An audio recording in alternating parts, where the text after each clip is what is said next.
they had bigger things to announce, right? Bigger things. Bigger things. WWDC 2020. Yeah. Which must have been pretty awkward for Apple, not gonna lie, like with all this developer 30% situation going on, and then they have a that was the whole thing, WWDC. right? Yeah, exactly. That's why their timing of it was interesting. Yeah, it was interesting to see whether they addressed it or not. Yeah. They kind of addressed it in WWDC, not really, but yeah, I think they were focused on the other big things that they wanted to announce. Man. Really. So did you watch it? Yes, I did watch most of it. Okay. There were parts of it. Honestly, there are parts of it that are boring and that just drag on a bit. Yeah, it was a little bit. But yeah, I'm kind of just interested in like the introductions of features and things like that, and then when they go into the detail, it's a bit like, ugh. Yeah, it's alright. So, what do you think of iOS 14? So a lot of people are saying that it's like an Android update, which I totally get because I used to rock Android phones back in the day. Did you? Yeah, and to be fair, mate, the things they're doing now is not much different. Like all this. Wait, hold on. What made you switch? I didn't know that. I always thought you were an iPhone fanboy. Nah, so it started BlackBerry. I was a BlackBerry boy. Oh my god. Yeah, but that was just because of BBM, right? That wasn't any other. Oh reason. yeah, true. And then I went onto like Samsung, like the Samsung S2 was the first one that I got, and then Galaxy S3, S2, 4, OG. 5. I think I went up to like 4, maybe more, 4 or 5. Yeah. S4 or 5, and then I got the iPhone 5. And I was like, this iPhone 5 feels so like, it's just like one of the best phones out of the market. It was just so sleek, classy, and I felt like it empowered me. You know, when I was speaking about my Mac and how I watched like loads of videos, just like empower me and like make me feel cool, like, and it was the same situation, bro. Like when you hold these phones, because Apple do their marketing so well, and you know what, their products are actually pretty good anyway. So yeah, man, iPhone 5, then 6, 7. The rest is history. And the rest is history. Well, so iOS 14, so iOS 14 was interesting. I think the main things to take away from it are widgets on the home screen. Yeah. For the first time. Which is why I call it like an Android update, because I used to have those widgets, the same exact widgets, man. Like, yeah, back in the day, way back when, right? What apps do you think that would be good for like widgets though? Good question. I think other than the basic ones like weather, battery, stocks. Who the hell checks stocks, man? I don't understand. Oh, get out of here. I never understand that. They always show it. It's like, who's got stocks on their flipping iPhone? But you know, widget? like loads of people probably doing it. Doesn't make any sense. I think like I'd like maybe like a Twitter one. Yeah, that'd be nice. But I don't know how much information it could really show. That's the thing, isn't it? I think because they have like different sizes, you can maybe create how much space like what it shows and stuff, like whether it shows like your favorite tweets chronologically or your favorite person or whatnot. I think photos could be interesting if it showed like just a random photo from your camera roll, Yo. like every 5 minutes. I think that'd be cool. Would you want that though? Like, well, yeah, it depends on like how dodgy your photos are, but like it'll be nice to like see a photo and be like, oh, reminiscing of man, that'd be hella cool. That time or something like that, or maybe you can select it so that it only rotates through the photos like your favorites or something. Or like just one album or something like that, maybe. Maybe we can get Apple ideas, you know. Yeah, maybe we should join the team, eh? Maybe.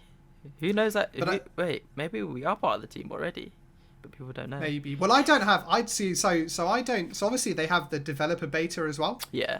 The public one that is already available. I've never really kind of signed up to those. Nah, man, it's like £79. That's why. I think the public one is coming out in July time. So not only that though, but like, you know, I only have one iPhone. Yeah. And the reason it's in beta is because it's very buggy. Yeah. Things to resolve. And when I use my phone as my kind of daily phone for all of my personal needs, I don't want it to then be buggy. Yeah. Like if you have a spare one, then yeah, maybe. But you know, I don't know about you, but I'm not flush with iPhones that I can just run other ones. But I guess other than iOS 14, they released the new macOS, Big Sur. Ooh, Big Sur. What change of name, man? Did you see they were like rinsing other companies for stealing like their naming process? Yeah. I don't know, Big Sur, like it's I don't know. I get no one really calls it. No one's gonna call it by that name. Oh, hell Everyone's no. gonna call it macOS 11, right? Yeah. But they changed. Other than normally when they release a new version of macOS, they talk about like performance improvements and things under the hood. But this time, like they only talked about design, which I found really interesting. Really surprising, yeah. Maybe they've just got to like a limitation with how much like under the hood stuff they can do, which is why they're just having to refresh the UI. Like they were speaking about like 50% faster than Chrome, and I was like, will it be? Like, will it really be? Because Chrome in my eyes just smashes Safari, but this update for macOS or Mac Big Sur, you can call it. Yeah. It reminds me of like an iPad, like that you can see the really like the coercion between iPad and Mac now, and how they're possibly just going to integrate to one sometime in the future, or because Apple they're going to keep it separate and just like rinse the cache of everyone. Yeah, well, I think it will stay separate. I think the thing about it, particularly the UI changes, is to make the experiences as familiar as possible. Right, that's it. So for example, someone who has a Mac who doesn't have an iPad, is looking for a tablet, is probably only going to buy an iPad, and someone with an iPad who's looking to buy a computer would most probably like to buy a Mac because the experience is so similar. A lot of the gestures are the same. Yeah. You know, they can use AirDrop, blah blah blah blah. That ecosystem, man. Yeah, that's the power, right? You know, it's the power once you're locked in, and that's what everyone's trying to create, right? That's what Amazon are trying to create with the whole Alexa ecosystem, and you know, Google are trying with the whole Nest stuff. But I think the biggest announcement of WWDC though is probably the most nerdy one. Yeah. And I guess I'll explain it for anyone watching that doesn't fully understand what the change is and what it will mean. So Apple have been running Intel processors. So the heart of a computer is the CPU, right? Right. It does all of the, it's called. It does all of the kind of computing and all of the knowledge. It's the brain of your computer, right? Yeah. And Apple have been using CPUs provided by Intel now for like, close to 20 years, I think. A long time. And Intel, you know, as kind of years go on, Intel come up with new versions that are, you know, more powerful, etc., that, you know, require less cooling and blah blah blah blah blah. Yeah.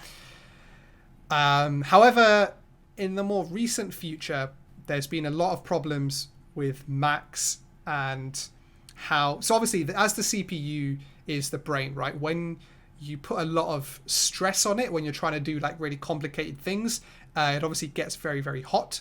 Mate, my Mac has been toasty over the past few days. Exactly, right? And the whole thermal side of things has been one of the things that has kind of limited the performance of Macs. Right. Because obviously the Intel chips are not made for Mac. They're the same chips are used in Windows laptops and stuff too. Yeah. And so there's been, you know, as Macs have tried to, you know, become slimmer and slimmer and more kind of like thin. Yeah. That whole thermal and heating issue has become more and more of a problem, and it's causing like real like performance issues. So like, you know, your computer may have actually a lot more performance and can do things a lot quicker if you were sitting in a freezer. Yeah, or than you're actually experiencing because of the whole thermal management. So that, alongside a load of other reasons, but thermals are one of the key reasons, which is why Apple have decided now to make the move to using their own in-house built CPUs in the laptops, and possibly, I think they've said in the desktops in the future as well. Right. Now, that's a huge change. Massive. And the reason it's a huge change is, you know, kind of Intel and AMD kind of own the CPU space. Like every computer, like 99% of computers in the world will have either an Intel or AMD processor in it. And so obviously apps, operating systems, everything are built to work on those. Yeah. And so there will be some transition period that happens whilst developers and all these other people build stuff for these kind of new Apple chips. Which, can I quickly interrupt and say, is it going to be a 2-year transition, Apple said, which is perfect for me because my finance on this laptop is 2 years. Yeah, well, it's going to be... But I think they said they're going to release the first Apple silicon-based by the end Mac of this year, right? By the end of this year, and then we'll see more over the coming years. But one of the other big reasons for them doing that is basically they control the entire thing. Yeah. You know, Apple's CPUs have been in your phones from I think it's the iPhone 4? 4, yeah. I think. A4 chip. Yeah, so they've been producing those mobile chips for ages. And the ones you find in the latest iPads and stuff, are plenty good enough to power your MacBook and MacBook Pros and things like that. So it'll be really interesting to see when these new ones do come out. Yeah, man. How they do perform. And I would, I have a PC, but I'll be very interested to see how those Macs turn out, because I think if they turn out as good as Apple think, then I think I might have to purchase a little one. A little one. Yeah, hopefully they're under-promising and over-deliver on this. Hopefully. But yeah, so that was kind of the biggest announcement. And to the end user, you don't see that much change. Everything will still look the same. But fundamentally, you're it's like a brain transplant, right? You gotta swap out the brain, but then you gotta make sure every other part of your body also works with the brain now. Exactly, like applications, and this is why they have this transition period, right? Yeah. That's why they have the transition period, and there will be some problems along the way. 100%, of course there will. But if you want to be one of those early adopters, then you take some of that pain, right? But hopefully, as you said, right, after that 2-year period, hopefully they'll be in a good position, and everything will be a bit more stable, which will probably be a good time to buy a new Mac. I was just thinking about how the timing couldn't be more perfect, to be honest. I'm so happy with that because I thought they were going to come out with this new Mac full on dead on, and it's going to be perfect by the end of the year. Then I was looking up, what's the return date, how many days can it be, and all of this stuff. But when they said 2-year transition period, I was like, thank the Lord. Yeah, and I like that transition really isn't something small. That's why it takes that long. It's